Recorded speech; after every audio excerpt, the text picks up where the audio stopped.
Un homme a invité des amis à dîner. Il envoie son serviteur au marché pour qu'il achète la meilleure chose qu'il trouvera. Lorsque le serviteur sert les invités, il leur présente de la langue préparée avec les meilleures sauces. À la fin de la soirée, le maître va trouver son serviteur en colère. « Quelle idée as-tu eu de préparer de la langue ? Ne t'avais-je pas demandé d'acheter la meilleure chose que tu trouverais au marché ?» Le serviteur répond « N'ai-je pas obéi à tes ordres ? Il n'y a rien de meilleur qu'une bonne langue. Avec elle, nous pouvons parler avec bonté, prier Dieu, répandre de l'amour et de l'amitié autour de nous. » Le jour suivant, le maître envoie son serviteur au marché pour acheter de la nourriture pour son chien, contre lequel il s'est fâché, et il lui dit « Rapporte-moi ce que tu trouveras de plus mauvais. » Lorsque le serviteur revient, il a acheté de la langue. Le maître s'écrie « Comment oses-tu me rapporter encore de la langue ?»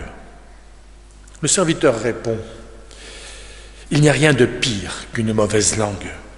Avec elle, nous pouvons dire des mensonges et entretenir la calomnie. Nous pouvons insulter notre prochain et répandre la méfiance ou la rancune. Il n'y a rien de meilleur qu'une bonne langue, il n'y a rien de pire qu'une mauvaise langue. »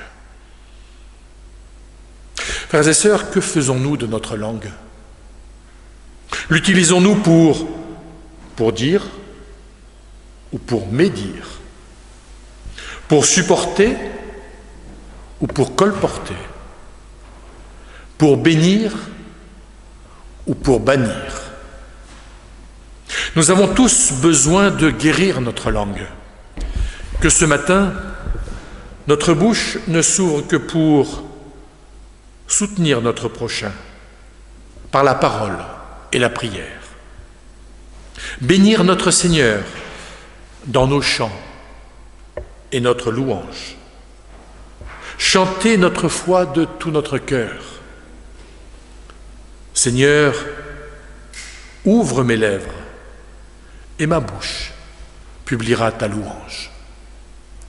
Je vous invite à commencer notre culte ou poursuivre cette ouverture avec le cantique 218. Le cantique 218.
Un jour, Blaise Pascal s'est adressé à son père. « Dieu m'a protégé aujourd'hui. J'étais sur mon cheval lorsqu'il a trébuché. Nous sommes tombés et je n'ai pas été blessé. » Et son père lui a répondu « Dieu m'a protégé encore plus que toi. Aujourd'hui, j'ai fait une longue course sur mon cheval et je ne suis pas tombé. » Pour cet arbre planté là, au seuil de ma maison, qui raconte ta bonté et chante la création, pour le jour à midi, quand déborde la lumière, et pour l'ombre de la nuit qui murmure son mystère. Amen et merci. Pour le pain quotidien, le silence et la paix. La rencontre en chemin, un repas partagé. Pour la vie qui sourit, lorsque tout devient grâce, quand la parole guérit et apaise mes angoisses. Amen et merci. Pour que s'ouvre mon regard au miracle de la vie, pour que s'éveille mon écoute au chant de l'infini, pour que naisse la prière et parle la liturgie, que se tende mes mains en un geste qui dit oui. Amen et merci. Pour le Dieu qui est Père, me disant qui je suis, pour le Fils qui dit Dieu, vivant en Jésus-Christ, et pour le Saint-Esprit qui souffle en moi la vie. Amen et merci. Et je vous invite à poursuivre cette louange avec le psaume 81, les strophes 1, 3, 4 et 5, le psaume 81, les strophes 1, 3, 4 et 5.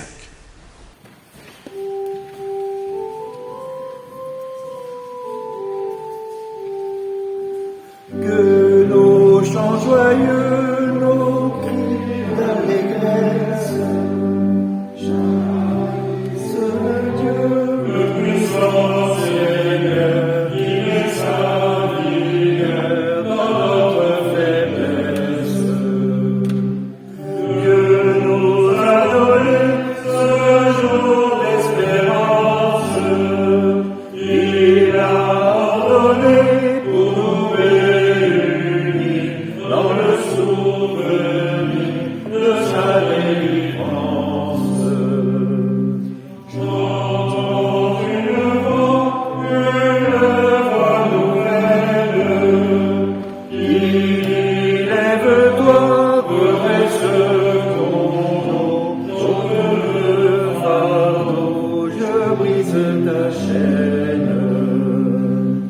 Tu m'as appelé dans tes longues peines, et je t'ai donné pour guider tes pas, pour armer ton bras, la parole même.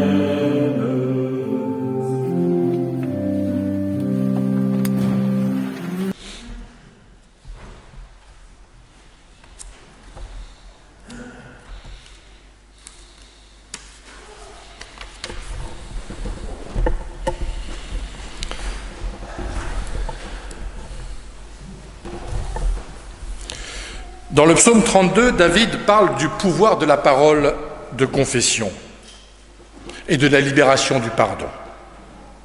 Écoutons-le. Tant que je me taisais, mes os se consumaient, je gémissais toute la journée.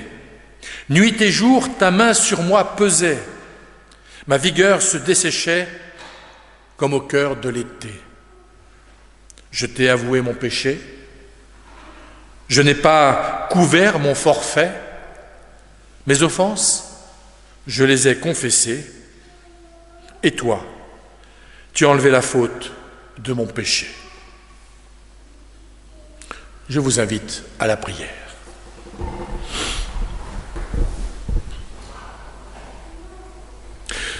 Seigneur notre Dieu et notre Père, nous voulons être devant toi ce matin, dans la vérité de notre être. Tu sais tout le poids de nos fautes, de nos manquements, de nos erreurs, de nos oublis. Tu connais nos paresses. Tu n'ignores rien de nos peurs, ni de nos aigreurs. Tu vois ces fardeaux dont nous n'avons jamais parlé, que nous traînons et qui nous accablent. Dans l'intimité de notre cœur,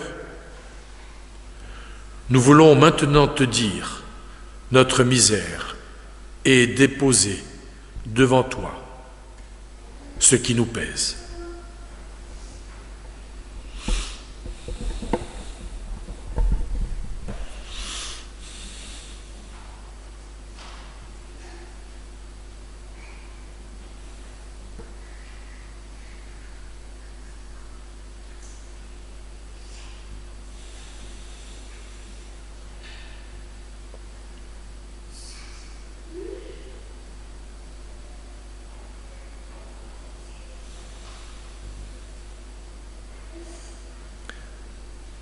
Me voici devant toi comme un pauvre, un mendiant. Me voici devant toi confiant comme un enfant. Je n'ai pas peur, Seigneur, car tu es un Père qui nous libère. Tu pardonnes à qui s'abandonne. Amen.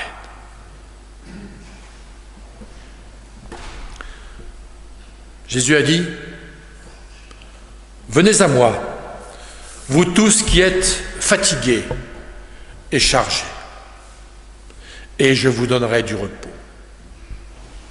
C'est de ce repos dont parlait David lorsqu'il disait au début du psaume, « Heureux l'homme dont la transgression est enlevée, dont le péché est pardonné. » Heureux l'homme à qui le Seigneur ne compte pas la faute, et dans l'esprit duquel il n'y a point de fraude.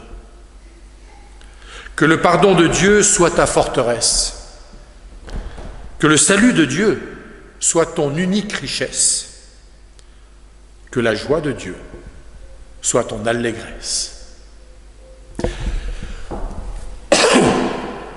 Je vous invite à chanter notre reconnaissance avec le numéro 248, les strophes 2 et 3 du numéro 248, les strophes 2 et 3.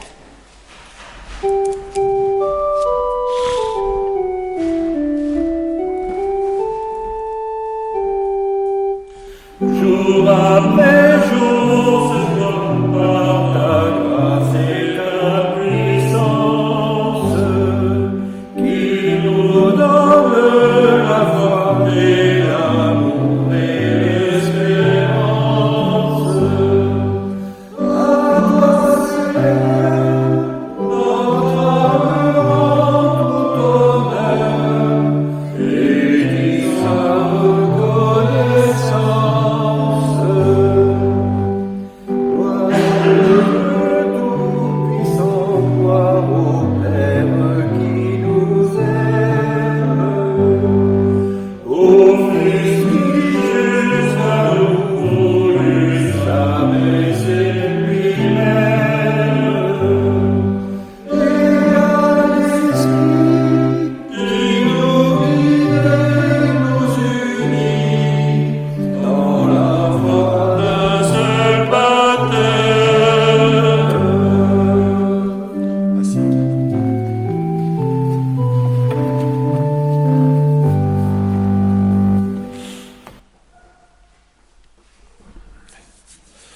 Freud raconte une histoire, vous l'avez peut-être appris il y a longtemps en philo, quand on était jeune, etc. Vous vous souvenez ?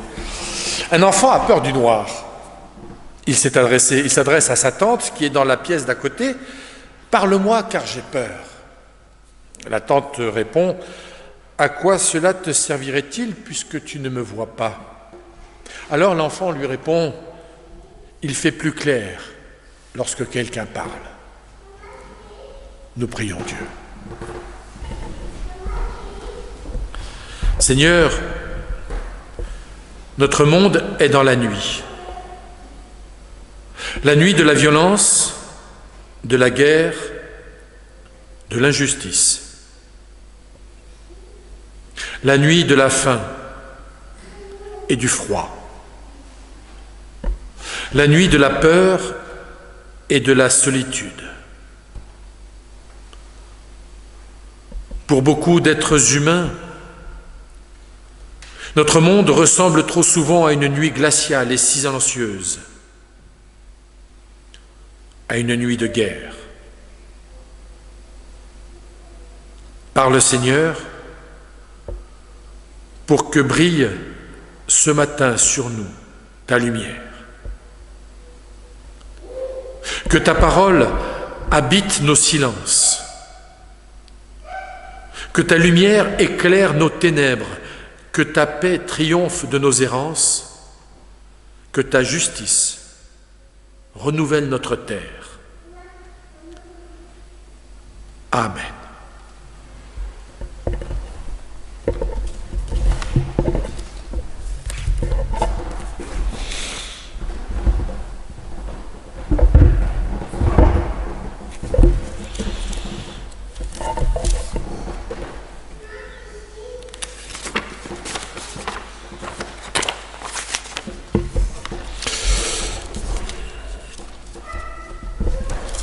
Ce matin,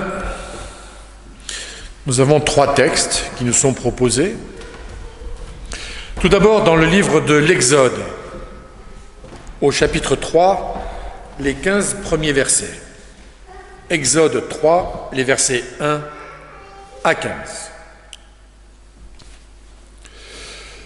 Moïse faisait paître le petit bétail de Jéthro, son beau-père, qui était prêtre de Madian. Il mena le troupeau au-delà du désert et arriva à la montagne de Dieu, à l'Horeb. Le messager du Seigneur lui apparut dans un feu flamboyant du milieu d'un buisson. Moïse vit que le buisson était en feu, mais que le buisson ne se consumait pas. Moïse dit : « Je vais faire un détour pour voir ce phénomène extraordinaire. Pourquoi le buisson ne brûle-t-il pas ? » Le Seigneur vit qu'il faisait un détour pour voir, alors Dieu l'appela du milieu du buisson. « Moïse, Moïse !» Il répondit : « Je suis là. » Dieu dit : « N'approche pas d'ici. Ôte tes sandales de tes pieds, car le lieu où tu te tiens est une terre sacrée. » Il ajouta : « Je suis le Dieu de ton père, le Dieu d'Abraham, le Dieu d'Isaac et le Dieu de Jacob. » Moïse se détourna car il avait peur de diriger ses regards vers Dieu. Le Seigneur dit : « J'ai bien vu l'affliction de mon peuple qui est en Égypte, et j'ai entendu les cris que lui font pousser ses tyrans. Je connais ses douleurs. Je suis descendu pour le délivrer de la main des Égyptiens et pour le faire monter de ce pays vers un bon et vaste pays, un pays ruisselant de lait et de miel, là où habitent les Cananéens, les Hittites et les Amorites, les Périzites, les Hivites et les Jébusites. Maintenant, les cris des Israéliens sont venus jusqu'à moi et j'ai vu l'oppression que les Égyptiens leur font subir. Maintenant, va, je t'envoie auprès du Pharaon. Fais sortir d'Égypte mon peuple, les Israélites. » Moïse dit à Dieu : « Qui suis-je pour aller auprès du Pharaon et pour faire sortir les Israélites ? » Dieu dit : « Je serai avec toi. Et voici quel sera pour toi le signe que c'est moi qui t'envoie. Quand tu auras fait sortir d'Égypte le peuple, vous servirez Dieu sur cette montagne. » Moïse dit à Dieu : « Supposons que j'aille vers les Israélites et que je leur dise : le Seigneur de vos pères m'a envoyé vers vous. S'ils me demandent quel est son nom, que leur répondrai-je ? Dieu dit à Moïse : je serai qui je serai. Et il ajouta : c'est ainsi que tu répondras aux Israélites : je serai m'a envoyé vers vous. Dieu dit encore à Moïse : tu diras aux Israélites : c'est le Seigneur Yahvé, le Dieu de vos pères, le Dieu d'Abraham, le Dieu d'Isaac et le Dieu de Jacob, qui m'a envoyé vers vous. C'est là mon nom pour toujours, c'est mon nom tel qu'on l'évoquera de génération en génération.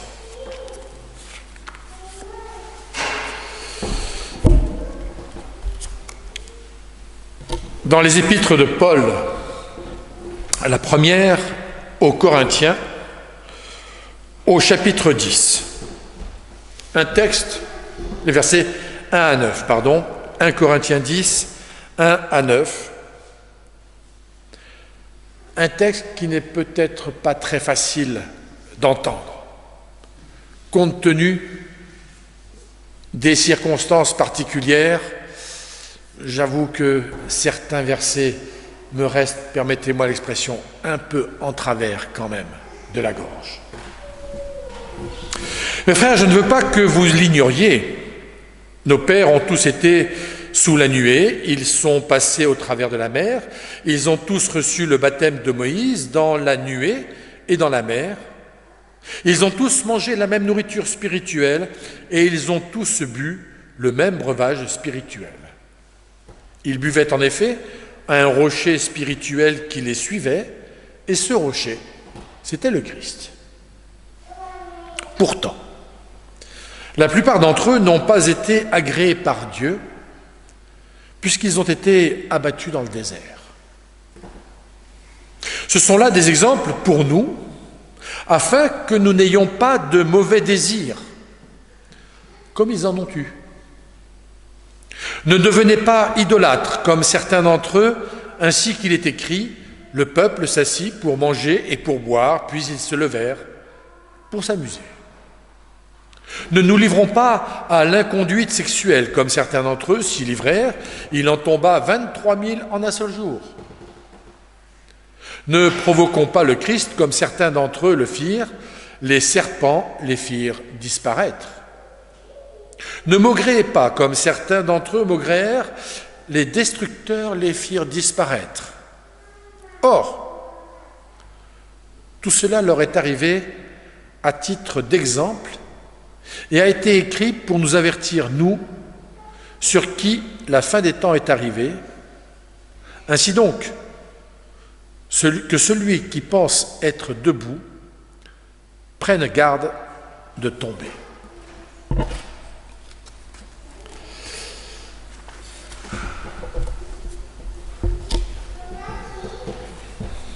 Enfin, Luc, Évangile selon Luc, au chapitre 13, les versets 1 à 9.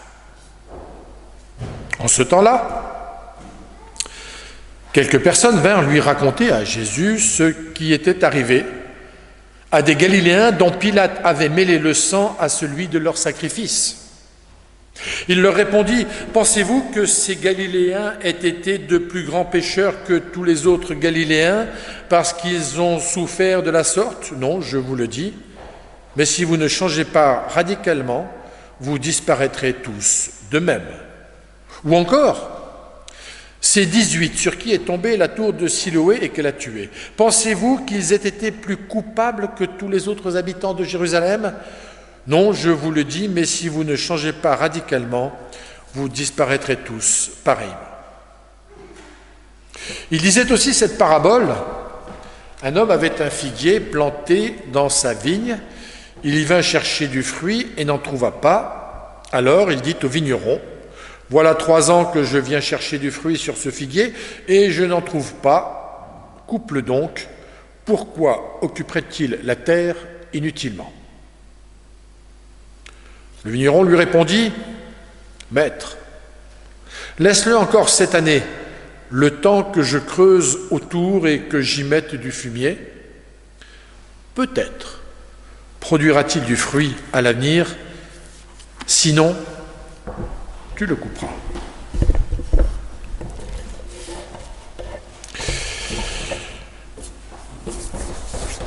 Frères et sœurs, j'imagine que pour chacun d'entre vous, comme pour moi, lorsqu'on vient assister au culte un dimanche matin, eh bien, nous espérons y trouver des paroles de réconfort. Nous espérons y trouver des paroles d'espérance. On y vient pour déposer le poids de son souci. Et nous sommes demandeurs de bonnes nouvelles. Mais l'évangile de Luc, retenu pour ce dimanche matin, ne semble pas devoir remplir ce contrat. Il s'ouvre comme notre journal quotidien, par une série de mauvaises nouvelles qui nous provoquent, qui nous inquiètent, qui nous interrogent.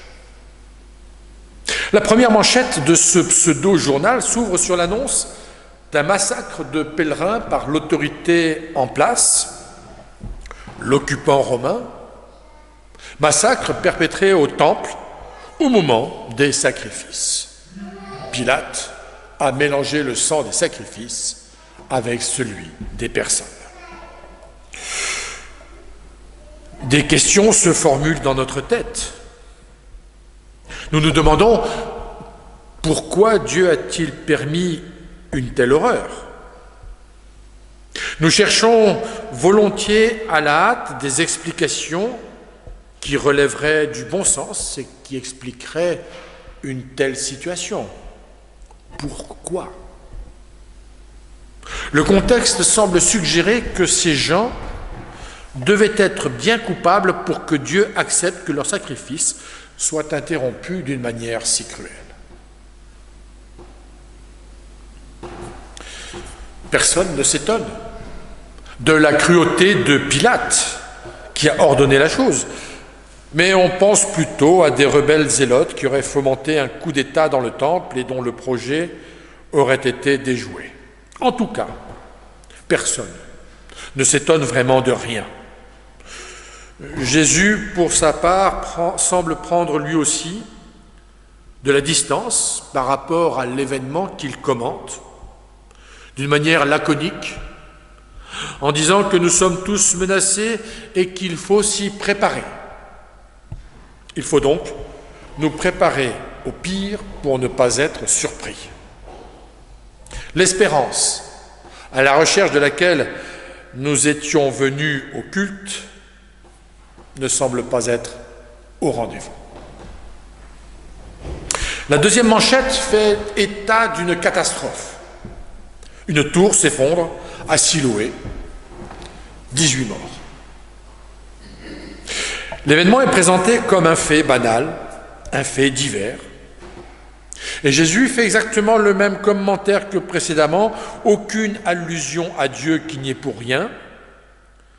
Dans un journal d'aujourd'hui, on n'aurait pas manqué de dire que les victimes sont innocentes, nous serions à la recherche de responsabilité. Jésus semble accepter l'événement sans rien dire. Alors la question qui peut se poser à nous est celle de savoir dans quel monde cet évangile nous plonge-t-il ? Quelle est cette théologie, ou plutôt cette absence de théologie que Jésus développe ici ? Dieu ne peut-il rien quand les catastrophes se produisent ? De quelle manière Dieu est-il présent dans notre monde ? Comme dans le cas du massacre des Galiléens, Dieu se sert-il des événements pour exercer son châtiment ? Car selon une théologie classique, qui a perduré, mais qui perdure encore dans certains lieux, qui relève du péché originel, tous sont privés de salut, à moins que la grâce de Dieu ne repose sur eux. Si bien que, aux yeux de Dieu, nul ne serait véritablement innocent. Même si nous ne croyons pas vraiment que les choses sont ainsi, bien souvent, nous nous comportons cependant comme si elles étaient ainsi. On ne veut pas croire que le hasard est aveugle et qu'il frappe sans raison Qu'ai-je fait au bon Dieu pour qu'il en soit ainsi? Entendons-nous encore assez régulièrement cette remarque, comme si cette dernière thèse avait un fond de vérité. On ne peut croire en Dieu et considérer qu'il regarde le monde du haut de ses demeures sans réagir aux événements. La bonne nouvelle espérée au début de ce propos est en train de se déliter à une vitesse grand V, à moins que la suite, frères et sœurs, ne nous réserve une surprise et provoque un revirement de situation qui permettrait à la bonne nouvelle espérée de se réaliser.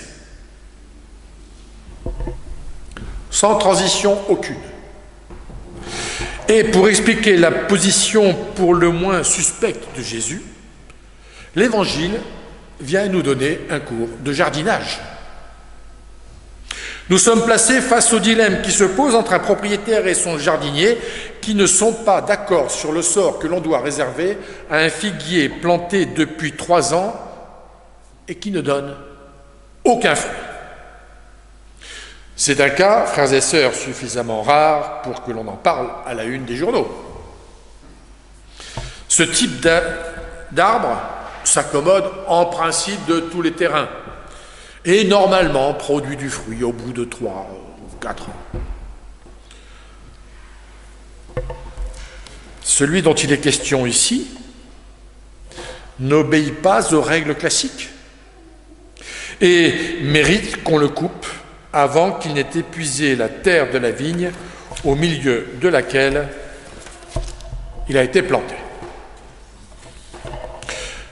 L'affaire aurait été, frères et sœurs, bien vite réglée si le propriétaire n'avait pas eu affaire à un jardinier un peu particulier, un jardinier trop amoureux de ses plantes pour obtempérer sans rien tenter.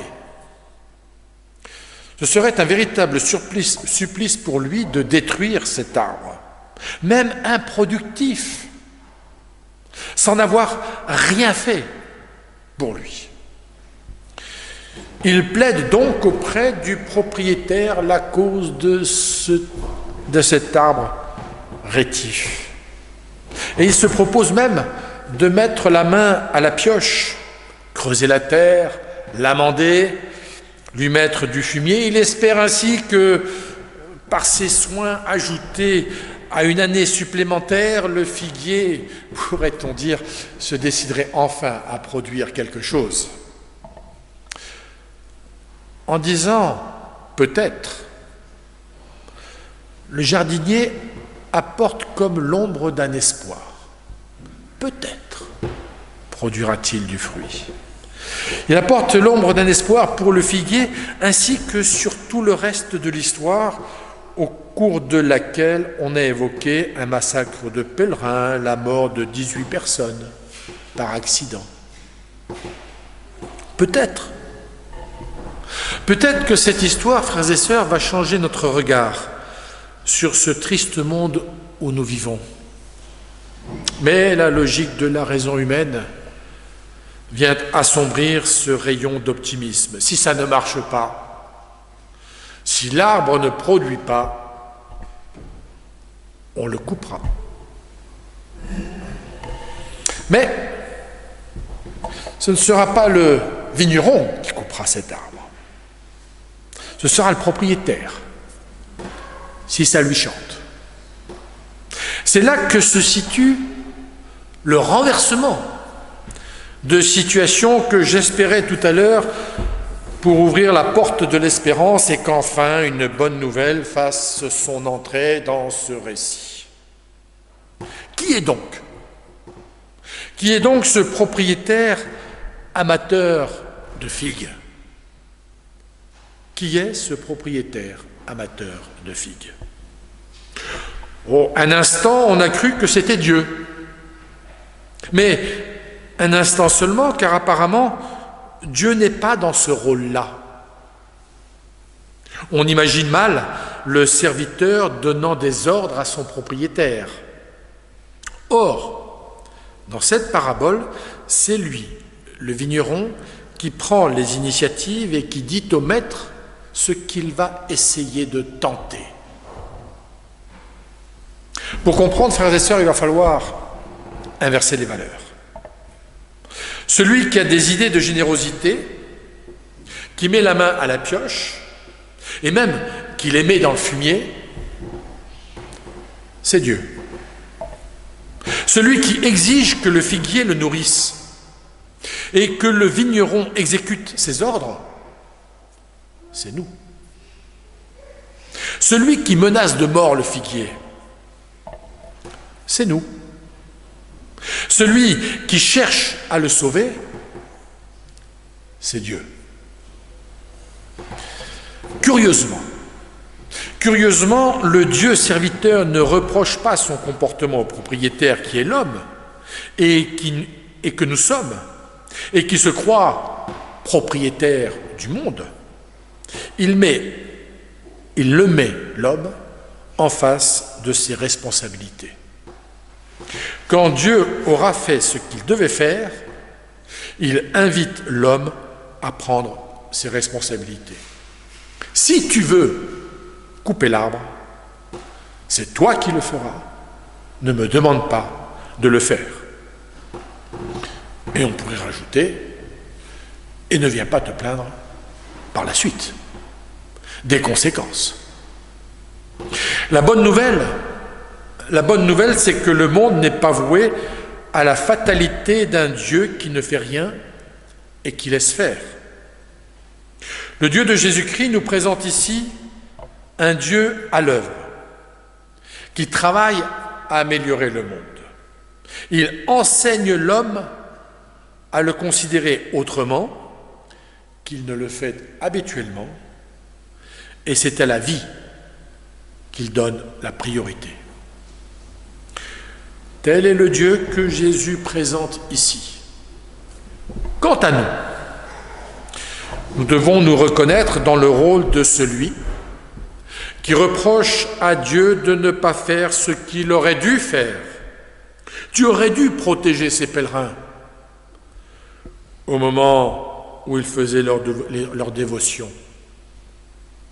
Tu aurais dû retenir la tour avant qu'elle ne s'écroule, pensons-nous.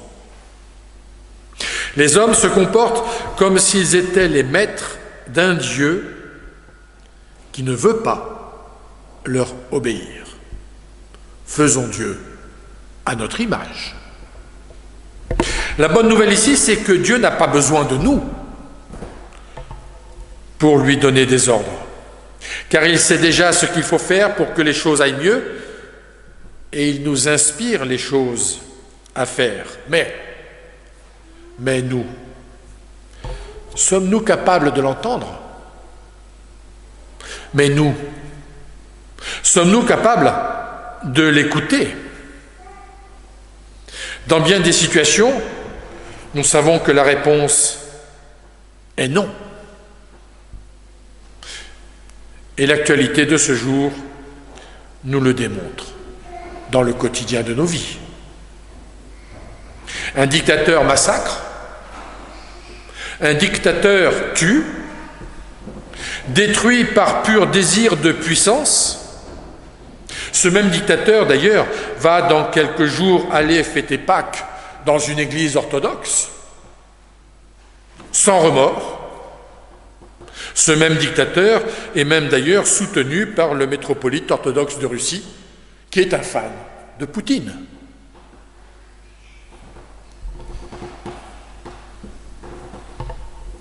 C'est bien l'homme. C'est bien l'homme, frères et sœurs, qui veut couper le figuier. C'est bien l'homme, frères et sœurs, qui, ici, veut éradiquer, veut punir et massacre sans vergogne. Ce n'est pas Dieu, c'est l'homme.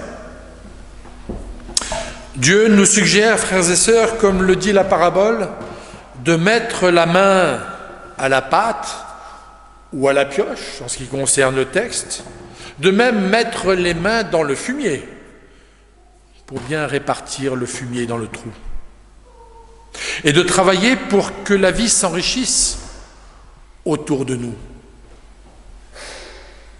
Ce n'est plus à nous de couper les arbres improductifs, mais c'est à nous de bêcher le sol pour que l'arbre vive mieux.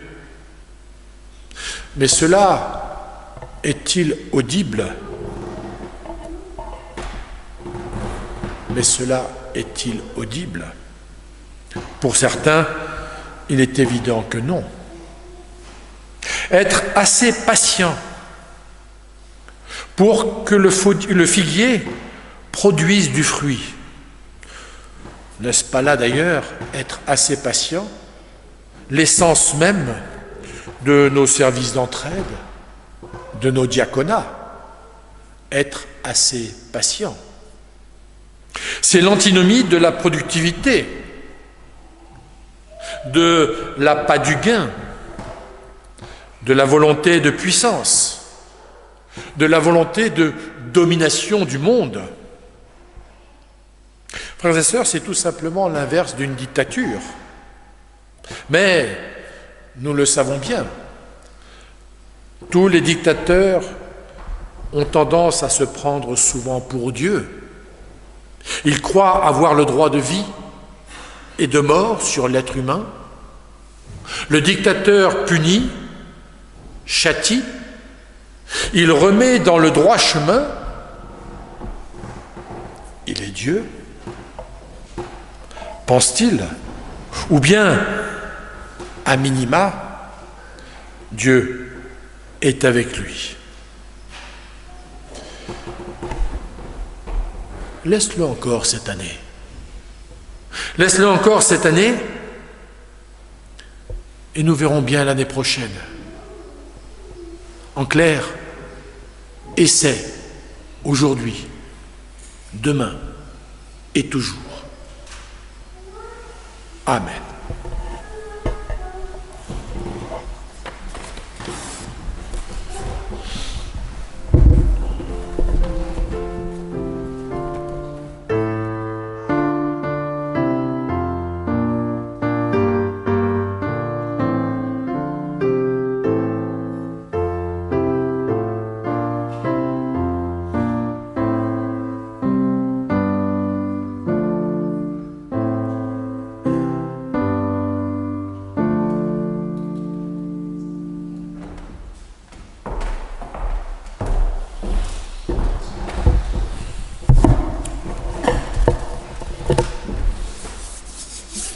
Je vous invite à prendre les cantiques pour vous réchauffer.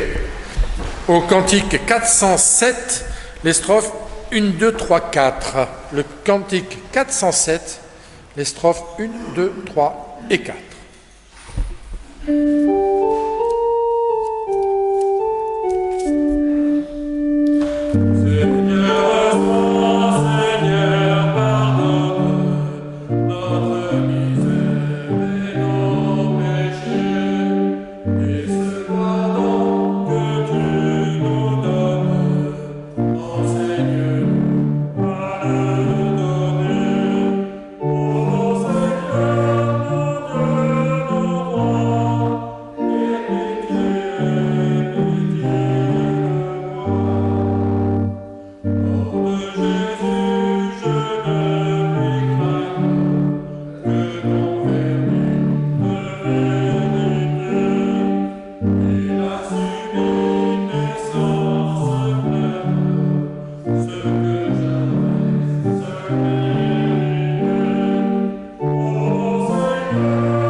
nous confessons notre foi avec le symbole des apôtres.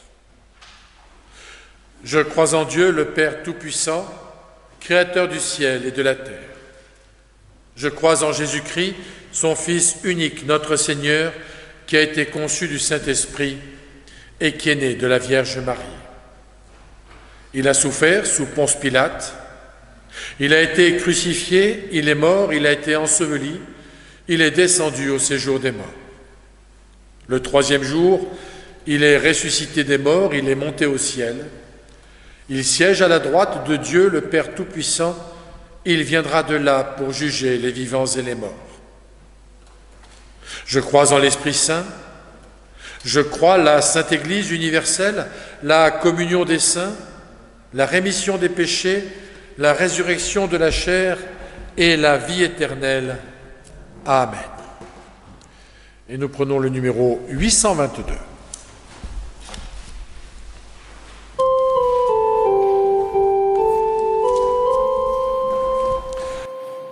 Louange à toi, le Créateur, à Jésus-Christ, notre Sauveur, au Saint-Esprit de défense. Alléluia, Alléluia, Alléluia.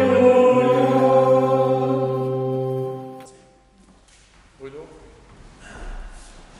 je te cède la parole.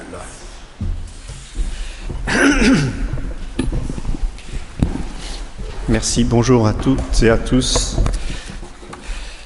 Le calendrier des jours à venir, bien, nous avons d'abord mardi prochain, mardi 22 mars, là, il y a une journée œcuménique à Saint-Sulpice avec quelqu'un que vous connaissez sans doute, Sabine Rostin, qui vient ici aussi de temps en temps, et sur le thème « La crise entre abîme et renaissance ».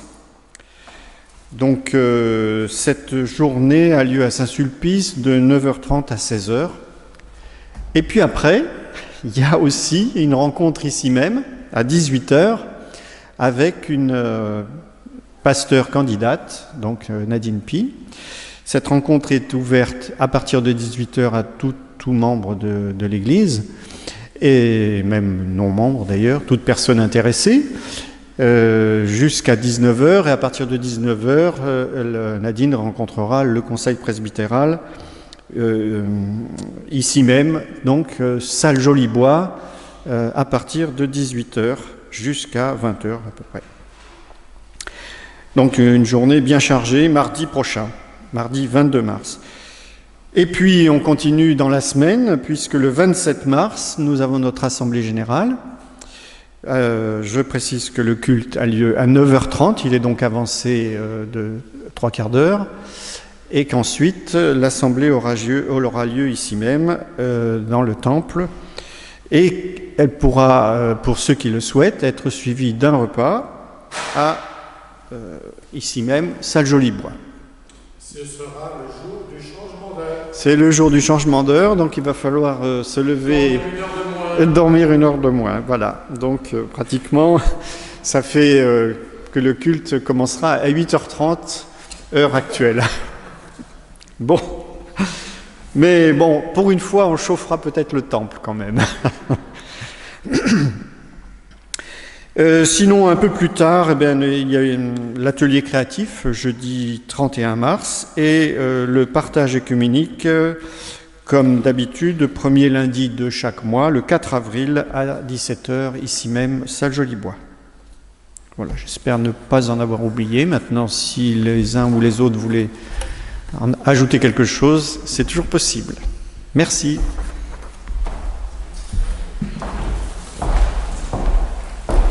C'est maintenant le moment de l'offrande, que chacun donne ce qu'il a décidé en lui-même, sans regret ni contrainte.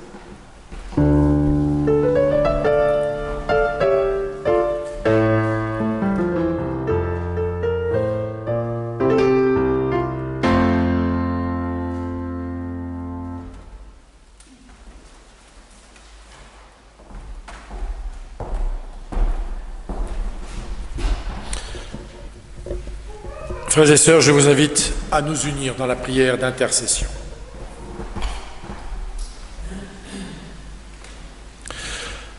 L'apôtre Paul nous l'a dit dans l'Écriture, « Soyez toujours joyeux. La grâce du Seigneur Jésus soit avec vous. Soyez en paix les uns avec les autres. » Aujourd'hui, des frères et des sœurs ne sont pas joyeux, car ils connaissent la solitude, la peur, la faim, la souffrance et la maladie. Aujourd'hui, des frères et sœurs ne sont pas en paix, car ils vivent la haine, la violence, la guerre, l'oppression, la rancune. Aujourd'hui, des frères et sœurs ne vivent pas la grâce, car ils sont prisonniers de leurs idoles, de l'orgueil et de la cupidité, de leur égoïsme. Nous te prions pour que notre monde vive ces paroles que tu nous as laissées. Nous te remettons tous ceux que tu confies à notre prière, et particulièrement ceux qui ne trouvent pas la paix, la joie, la grâce, parce que parfois l'épreuve est trop lourde, la ténèbre trop épaisse, l'espérance trop lointaine.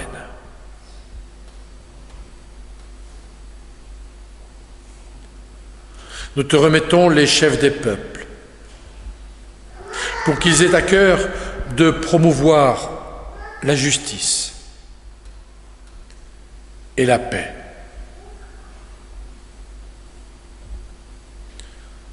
Nous te remettons les victimes des guerres et des attentats.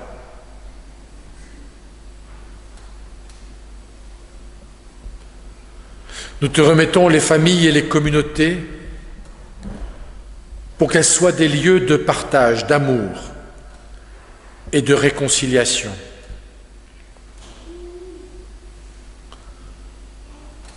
Nous te remettons nos églises pour qu'elles proclament et vivent ta justice et ta parole. Seigneur, nous voici devant toi, les mains ouvertes. Tu nous donnes ta grâce et ta paix. Montre-nous le chemin. Ouvre nos yeux. Éveille notre imagination. Et ensemble, nous te disons la prière que tu nous as enseignée et qui nous a été transmise de génération en génération. Notre Père qui es aux cieux, que ton nom soit sanctifié, que ton règne vienne, que ta volonté soit faite sur la terre comme au ciel. Donne-nous aujourd'hui notre pain de ce jour. Pardonne-nous nos offenses, comme nous pardonnons aussi à ceux qui nous ont offensés. Et ne nous laisse pas entrer en tentation, mais délivre-nous du mal. Car c'est à toi qu'appartiennent le règne, la puissance et la gloire au siècle des siècles. Amen.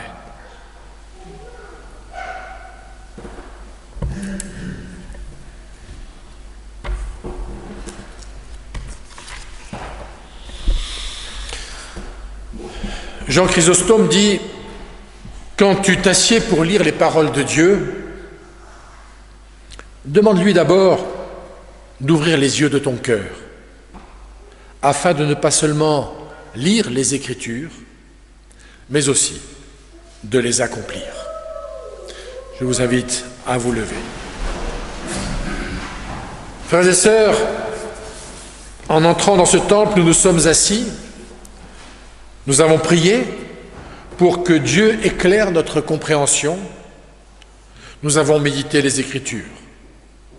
Il nous reste encore un bout de chemin à parcourir, vivre ce que nous avons compris de l'Évangile. Dieu ouvre nos yeux et nous donne d'accomplir les Écritures. Que sa lumière soit le phare de notre chemin, que sa parole soit le sel de notre semaine, que sa grâce soit l'espérance sur nos lendemains. Amen. Et je vous propose de terminer notre culte en chantant le numéro 884. 884.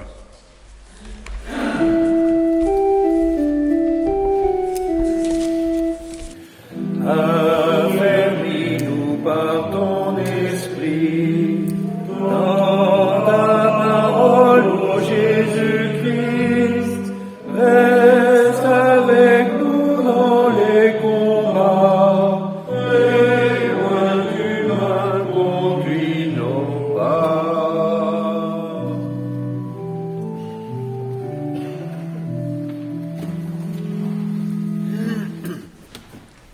Bon dimanche.